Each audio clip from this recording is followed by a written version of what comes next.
We saw a lot of cool stuff at this morning's BlackBerry 10 announcement, but if BlackBerry wants to take on the big players, iOS and Android, it has a third place contender to deal with first in the form of Microsoft's Windows Phone. So let's see how it does that. I'm Michael Fisher, this is Pocket Now, and this is BlackBerry 10 versus Windows Phone 8.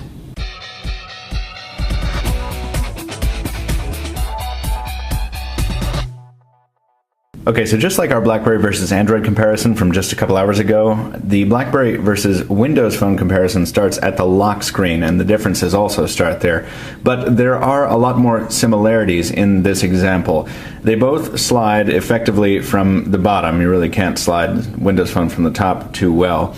And there are lots of cool similarities here. We've got big time, we've got, in Windows Phone, we've got big date and somewhat big date on BlackBerry. We've also got a preview of your events and a preview of your notifications in the peak over here and in the little notifications down here. The big difference here is that Windows Phone, just like any other operating system besides BlackBerry almost, makes you unlock by pressing a physical button. You can't press the home button, you can't do anything fancy, you just have to press that button and then unlock the screen.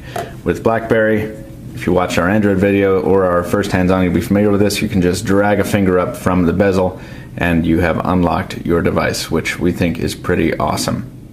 The next huge difference is going to be in notifications. Now this is a big sore spot on Windows Phone because there is no real notification center, as we at Pocket Now and many other people have commented on in days, weeks, months, and years past. Microsoft is rumored to be working on one, but it's just not there. It's probably going to live to the left of the home screen here. You'll notice I'm swiping and nothing is happening. It's just begging for a notification center there, but it is not there. So for right now, you have live tiles here with notification counts on each specific live tile. You can arrange these tiles as you like, but it's not a unified notification center. It means always having to return to the home screen to check your notifications.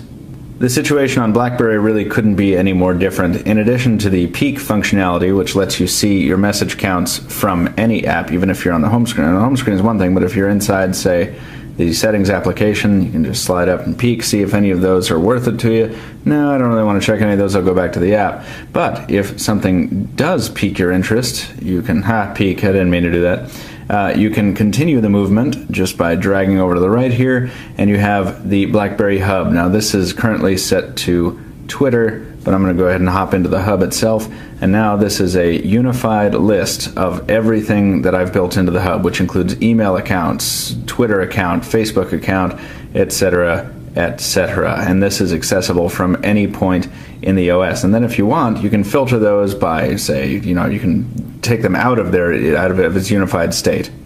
But I like to keep it all together, and BlackBerry has been very good at the unified inbox for a while. Also, we would be negligent if we didn't point out BlackBerry's iconic flashing red notification indicator, which lets you know when you have messages waiting, if you've missed system events, missed calls, or something like that. Windows Phone, this particular Windows Phone, the Ative Odyssey, does not support a notification LED, but more than that, even Windows Phones with LEDs do not typically use them for notifications. They're only for charging indicators. So all this taken together, we usually don't choose winners or losers in these early comparisons, but we have to say BlackBerry really has notifications in the bag in this particular comparison.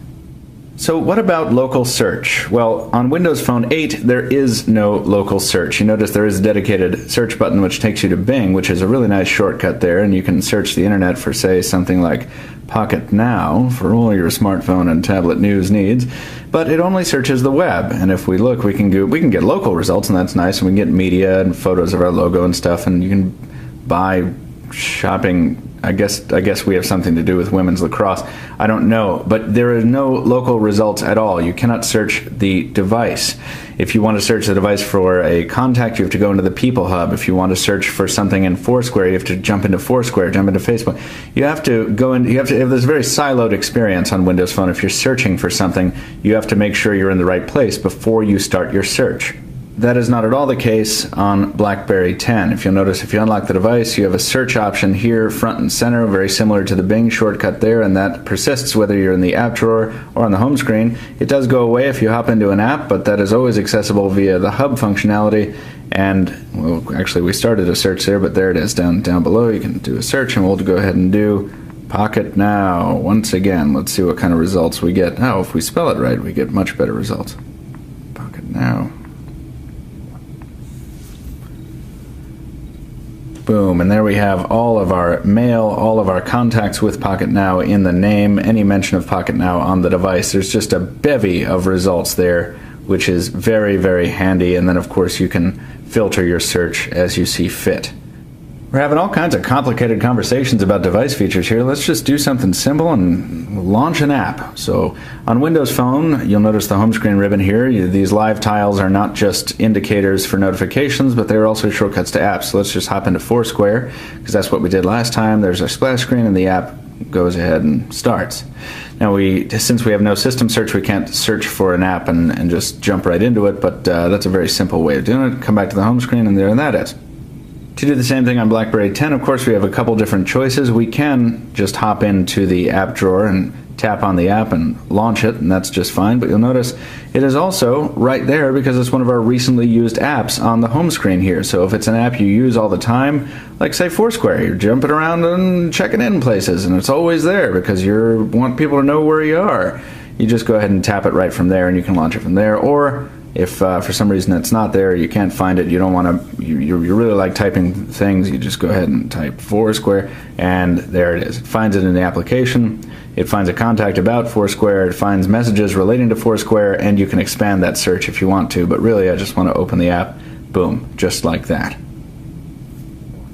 Now, we covered a little bit about multitasking on the Windows Phone side of things. This is your ribbon of recently run apps, and if you want to cancel them, you can go ahead and press the X, and that'll disappear and rearrange that. And we jumped back into there, and we can go ahead and cancel the phone app, and then if you want to hop into one, you just tap on it, and that's nice. Windows Phone offers a similar arrangement. Requires you to press and hold on the back button, and then you get this card-like ribbon of recently used apps. However, it doesn't give you the functionality to close them, and if you want to close apps instead of just tombstoning them in memory, you actually have to kind of spam the back key until you can do this one at a time, or you can just spam it until you can't go any further. You're back at the home key, and that means nothing, the home screen, that means nothing is running in the background. With BlackBerry, you can just manage it right here because the task switcher is a core component of the OS, which is pretty cool, and it's something we really haven't seen since the WebOS days. So these are philosophically different platforms. Windows Phone 8 emphasizes simplicity and minimalistic design, whereas BlackBerry 10 places a much higher priority on functionality at the expense of intuitiveness. So there is a higher learning curve on the BlackBerry device. Which one will ultimately come out on top is anyone's guess, and we're going to be doing a whole lot more in the way of comparisons and editorial content on these two platforms and all the others going forward. But in the meantime, on this first day of actual public exposure to BlackBerry 10, it is very nice to see two contenders for the number 3 spot in smartphones that are so very different in very good ways.